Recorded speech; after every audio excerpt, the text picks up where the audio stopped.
Hi, my name is Charlie McGrath. I'm the founder of WideAwakeNews.com and a host on the Rinse Radio Network. Are we experiencing a breakdown that will lead to utter collapse? Utter collapse financially, utter collapse politically, utter collapse of a military superpower, and utter collapse of a once great republic? I believe the answer is yes. I think the only point left to achieve in an agenda is the phase we're in now. The phase where we shifted all the failure from a very select few to the people of the world, that's been achieved. The point where we had to write legislation that turned the country into a Stasi police state, that's been done.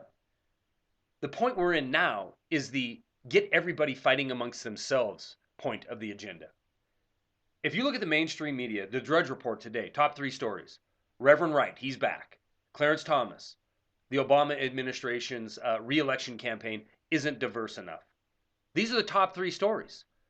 A few days ago, the top story was a neo-Nazi group in Sanford, the same town Trayvon Martin was killed in, patrolling the streets armed to the teeth.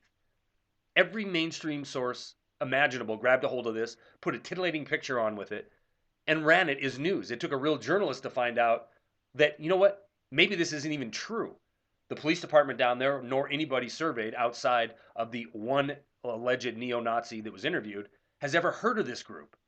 But that doesn't stop the mainstream media from publishing it and running with it because it's titillating and because it raises tension in this country.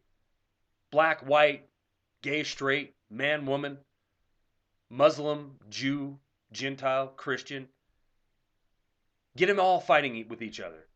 And then we won't see the real reason why we are at this point in time. We won't blame the people who truly got us here. And we certainly won't do anything that affects change. The fact is, economically, our country is no better off than it was a year ago, 2 years ago, 3 years ago. We are heading into the same depression, or if we're not already in it, we're heading into the same place.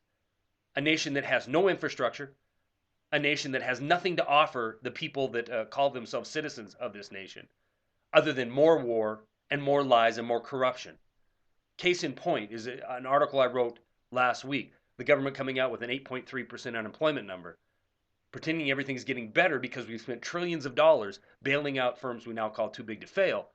But the fact of the matter is, in order to get this kind of 8.3% fictitious fantasy number, they had to lower the participation rate. In the last several years, 4 years, we've lost 10 million people out of the participation rate.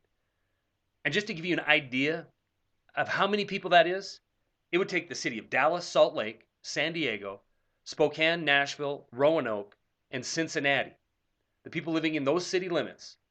If you doubled that number, that gives you the amount of people that have left the participation rate, that are no longer in the working pool.